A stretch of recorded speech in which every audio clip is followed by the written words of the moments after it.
Hello, welcome onto our meeting. I'm Meredith Berry with Lee Virtual. Oh, so your student's been a part of the Lee Virtual School. Okay, so they're already a student. Well, tonight I was gearing my discussion towards sharing information about Lee Virtual School for new families. So and he's going to transfer back in January. Okay, all right. So yeah, this is really geared towards students coming back or coming to us for semester 2. Hello, we have, is it Mariana? Am I saying that correctly? Yes, hello, well, good evening. I'm Meredith Berry with Lee Virtual. Is your student coming on to Lee Virtual for semester 2?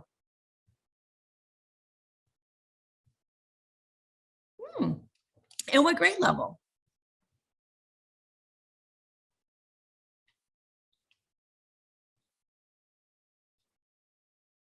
High school also. Okay. Oh, perfect. That means we've got 2 families both with high school. So that's great. I can tailor the conversation strictly to high school students. So that's wonderful. 1 9th grader and 1 10th grader. That will definitely be a much more productive use of your time. If your student is present and you can have your student join us in the conversation, that would be fantastic as well. And that way, if your student has questions, they can jump in and get their questions answered. And Ms. Hill can already speak to this, but in Lee Virtual School, our students definitely develop their voice pretty quick. We really rely on students talking to us and letting us know when they need support. This is not Lee Home Connect in any way, shape, or form. This is not logging in and being on your computer, staring at a teacher and listening to a live teacher for 6, 7.5 hours of the day. This is rigorous instruction where a student's logging into their account, they're reading all of their lessons, they're reading their coursework, and they are calling or texting or emailing their teacher when they need support. So this is nothing at all like Lee Home Connect. It does require a pretty high level of independence, I'll say, on the student's part. Because we definitely have to rely on students coming to us and reaching out to us. When you're in the classroom, the bell rings and it tells you when to start your class, and your teacher standing there in front of you and telling you exactly what work to do and exactly when it's due and to be turned in. And then the bell rings and that tells you that class is over and you move on to the next class. It even tells you when to go to the cafeteria for lunch, for crying out loud. But in our world, there are no bells and there's none of that prescription or that strict scheduling. It really allows a student to work at their own, daily schedule. It's not as if students can not work every day. Our students, at the high school level, they'll have a full load of courses. For us, it's 6 classes that they'll have. And I'll get into those in a few minutes here, a little bit. But it is the full load of 6 classes, and it's definitely every day working in those courses and getting everything done by the deadline. So if you've heard somebody say that virtual is about working at your own pace, I'm going to respectfully disagree with that statement. It's not at your own pace. There's a minimum pace. So we tell students what to do every week by Friday at 4. And then it is up to the student to make sure that by Friday at 4, all that work is turned in. So again, I'm going to log into some of the classes and I'm going to show you what it looks like. And so if your student is with you, all the better for your student to be sitting next to you, to be able to see exactly what it is and be able to ask questions, when they need that, for sure. So, okay. So before I launch into this, are there any hot and heavy questions that you might have? Again, you're more than welcome to unmute yourself and ask, or you can put them in the chat box, but anything that you or your student might really, really be eager to know in the right here, right now, before I jump into the meat and potatoes.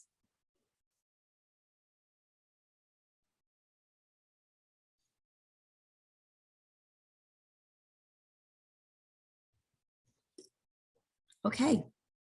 All right. And you know, and Miss Hill, you're going to find there's very little that's new. You know, our program has worked quite well for the last 10, 12 years. Obviously, there's been little twitches here and there, mainly because of going from a 400 student school to a nearly 1,400 student school. So our enrollment increased by, you know, 1,000 definitely this year. So the processes and the procedures are still pretty much the same. But there are a few small tweaks, so I'm glad that you did join us.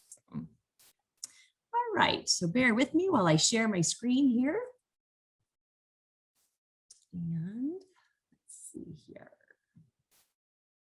Get us going.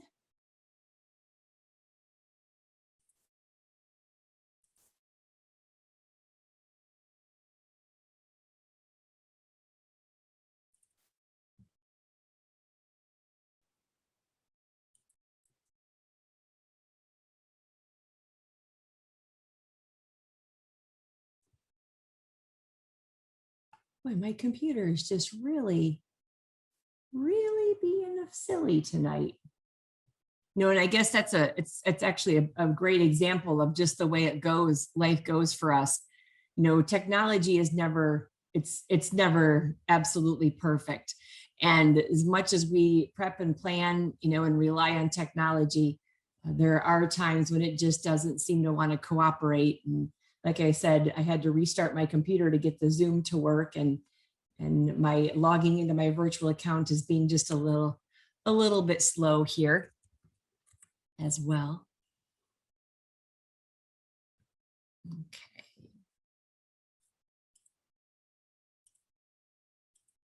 All right. So you should be able to now see a website. We call it the Girl with the Purple Hair. And it is, you'll notice it is a Florida Virtual website. We are a franchise of Florida Virtual, so the majority of our curriculum comes from Florida Virtual School. We do offer some classes on some other platforms. We'll talk tonight about intensive reading and how intensive reading is a required course for many high school students, and we do have to also offer that too.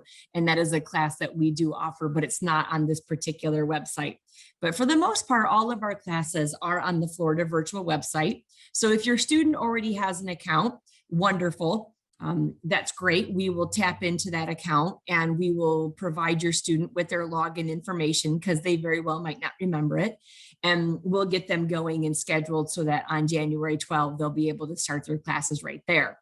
If your student does not have an account, that's fine. Do not make one. Please don't you do that. We will do it for you. We will make your account, your student's account. We will provide you with their login information and of course their schedule. The week of January 12th for us is known as the first days of school. And of course, January 12th is a Wednesday, and that's when we start semester 2. So Wednesday, Thursday, and Friday of that week, January 12th, 13th, and 14th, we call them our first days of school. And that's where we're going to teach or refresh your student on the virtual processes and procedures. It is a 3-day long event. We run it online, of course. Ms. Hill, you might remember when we did it in person, but because of pandemic, unfortunately, we're not able to be in person. So we do it all online. It will be fashioned similar to, say, a symposium or a conference, where we will have a variety of Zoom meetings for students to attend. And those different Zoom meetings, much like when you go to a conference, you are attending various breakout sessions to get some more information. So that's much like how we're going to run our first week of school. So students will learn all about attendance, you know, how to submit their attendance. Students will be taught how to log into their courses. If they don't know, they'll be taught how to submit work. They'll be taught how to book appointments. They'll be taught how to read their pace chart. So there's all sorts of things. They'll meet with their school counselor. Actually, they'll talk about testing that's required, which I will talk about that tonight too. But there's a number of sessions that kids will attend during that first week to make sure that starting the second week, they are able to work relatively independently. That first week is a lot of hand holding. It's a lot of that training. So while a student's working in their courses, they're attending regular breakout sessions to be able to get some support. But they're by the week number 2, we really are wanting kids to be working quite independently. And if they need help, they're reaching out to us, or at least knowing where to get all the resource supports, so they don't have to rely on us, but know where to get the supports on their own. So the major platform that we use is the FLVS platform. And as I said, if your student doesn't have an account, do not make one. We will do that for you. So I'm going to go ahead and log in here, and I'm going to take you into an account.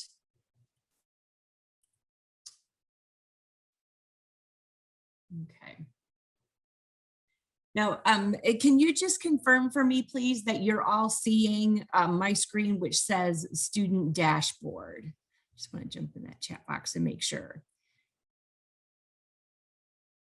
And you got some question with the Chromebook. I can address that too. Okay, perfect. Thank you so much for confirming that. Okay. Okay.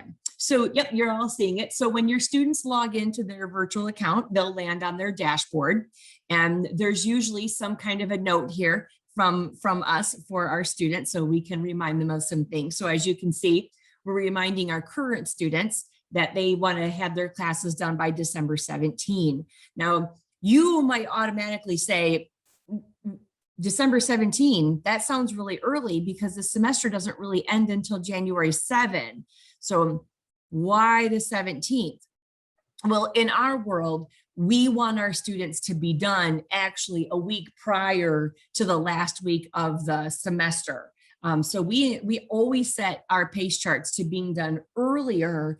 And that way, when students work according to their pace chart, they're actually finished school a week early. And that allows for that last week of, say, oopsies, just in case they need to resubmit something for a better grade. They have plenty of time to do that. So we always try to get our kids to be done a week ahead of time, the district schedule. And then, of course, we're letting kids know that we're adding classes to their dashboard, getting them ready for semester 2. Now, I've got a great question in the chat box, and it has to do with Chromebooks. Yes, when a student is enrolled in our school, we do expect them to use the district issued Chromebook. If your student doesn't have one, we will give them one. If your student has a Chromebook that was distributed from a brick and mortar school, so for example, say your student got one, maybe they're at, I don't know, Cape Coral High right now, and Cape High gave them a Chromebook. Chances are Cape High is going to want that Chromebook back because it technically belongs to them. They're accountable for that Chromebook. So chances are you're going to need to return that Chromebook to them. And then the week of January 10, which is a Monday, but that entire week, you're more than welcome to swing by the Lee Virtual office and grab a Chromebook from Lee Virtual. You'll notice the Chromebooks are the same. There's nothing different. It's just a matter of inventory and schools being accountable to make sure that they get whatever devices back that they distributed. So your school will probably want that Chromebook back. And then if so, no big deal. You can swing by the virtual office the week of January the 10th and go ahead and get another one. That's not a problem at all. And like I said, we're going to be handing out Chromebooks that entire week, Monday through Saturday even. So you'll have plenty of time to grab that Chromebook. Now, if you do check with your school and they tell you that no, that your student can go ahead and keep it, then not a problem, but you can absolutely get one. So he already has a Chromebook. Wonderful. So he'll be using that device mostly to get all of his work done. So excellent. Excellent, excellent. Yeah, all of our students get one. So even our little kindergartners get a Chromebook. So everybody in our school gets a Chromebook. We don't like families to share. There's no reason why, if there's a family with multiple students registered with Lee Virtual, there's no reason why they have to share. So yeah, everybody gets their own Chromebook. So yeah, so your student's going to have their schedule here. They're going to see all their courses are listed. And again, it looks just like it did before. And they're simply going to then go into the course. And again, it'll look very similar to what they're used to. They're going to land on that announcement page where they're going to see, their teacher's contact information. Again, just like they're used to. Of course, the PACE charts are all set and ready to go. So they'll access their PACE chart and then they'll go on into their lessons. And of course, they'll submit their work in the grade book. So none of this has changed. If your student can remember how to do this, that's like 90% of it's right then and there is doing that. And of course, our attendance is all built upon students working in their courses. So for the most part, our kids have 100% attendance, for the most part. As long as you're working away, there's no need to be considered to be absent. So that's our attendance. One thing that might be a little different from before, again, like I said, 98% of it's the same, but one thing that might be just a little bit different before are the live lessons. Our teachers also have something called open office hours, which is kind of like a help hour. So we've tried to double the amount of time that our teachers are online and available for your student. So your student will absolutely be able to attend those live lessons, and those live lessons are going to be aligned with their PACE chart. So it would be talking about one of the assignments or the module with which your student's learning, and then the additional time online would be for whatever that student needs. So this is a hit. This has been a really big hit in the math department with having live lessons within that open office hour, because it's just giving kids an extra layer of being able to get in touch with their teacher through a Zoom session. So you'll see that just looks just a little bit different. And of course, they have to register for it. So I think your student, if your student wasn't with us last year, but was the year before, through, I think you said through 8th grade, they're probably used to Blackboard Collaborate. Of course, with the pandemic, we're on Zoom just like everybody else, but the process of logging in is just as easy and fine, as long as the computer works. And just like before, your student's going to have access to all of the study guides, all of the past live recordings. You can at any time check out any of that stuff to get support. For a 10th grader, because one of your questions was specific, I think, about scheduling. So for a 10th grader, he will have 6 classes. Definitely English 2, definitely a social studies, a science, and a math. Is your student taking geometry at this time as a 10th grader? Is he doing geometry now? Oh, pre-calc. Yep. So he'll continue with pre-calc. That's fine. We can give him pre-calc segment 2. So it'll be English 2, and then of course pre-calc. And then is he doing world history for his social studies? Probably is. Oh, US history. Okay. So then he'll do segment 2 of that. And what's his science?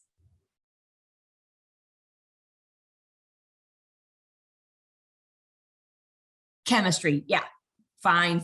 So we'll have him keep going into segment 2 of all 4 of those classes. Now, please tell him chemistry. Chemistry is going to look a little different than what he's used to. I always tell kids online, our chemistry course is one of the most difficult courses that we offer. It's even more difficult than physics. So just let him know Dr. Lefkowitz will be his instructor, which he may remember from when he was here before. And Dr. Lefkowitz is very familiar with first semester brick and mortar chemistry, and he knows what topics are covered in semester 2 with online that may not jive with semester 1 of brick and mortar. So he's going to become really good friends with Dr. Lefkowitz to really make sure to get that the holes for that scope and sequence. So just let your student know that I'm super impressed with going, chemistry for semester 2, but plan on becoming best friends with Dr. Lefkowitz, and he'll get him through. He'll get him through just fine. But there will be some holes there. Now, what about electives? What are the electives that he is taking at the brick and mortar? Because we're going to give him 2. And I'm assuming he doesn't need intensive reading.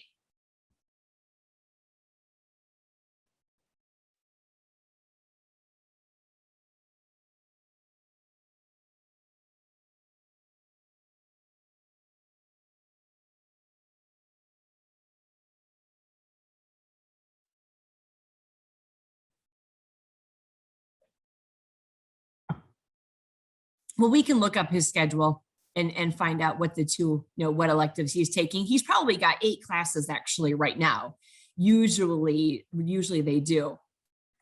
Oh, yeah, the critical thinking and study skills, psych, obviously the vet, we wouldn't be able to do that one. And we're not a Cambridge school, but if he's doing Psych 1 right now, he might want to continue into Psych 2. We can absolutely do that if he's interested. And then we can take a look at his schedule, to see what else he might want. And he can always let us know too. He probably remembers Maria Baker as his school counselor, and she'll be, yeah. Psych 1 is first semester, and then there's a Psych 2 for semester 2, if you want it. Yeah, definitely. Yeah. Because psychology is a 1 semester course. So you do Psych 1, and then Psych 2 if you want it. But Maria Baker is his school counselor, and he probably remembers her. So as we're moving along, in fact, because you and I are the only 2 on the meeting, I can just jump into his virtual account and we can, do some things together in his account and start to get him pre-scheduled if you want.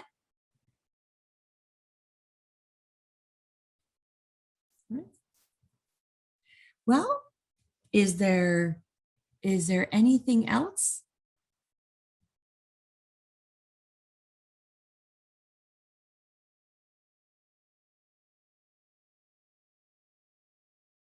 Okay. All right. Well, then I guess we're good to go for now. I will include you in my email to Maria so that you can see what I said to her. So you'll be able to stay up on that. So, okay. Well, then if there's nothing else, I guess you can jump off and have a good rest of the evening and finish the semester, strong. And we'll be sending out information about that first week of school event. But yeah, just know that he'll be able to get in and start working on January 12th. And with his history, he knows what he's doing. So he'll be able to rock and roll. I have no doubt. So, okay. Bye.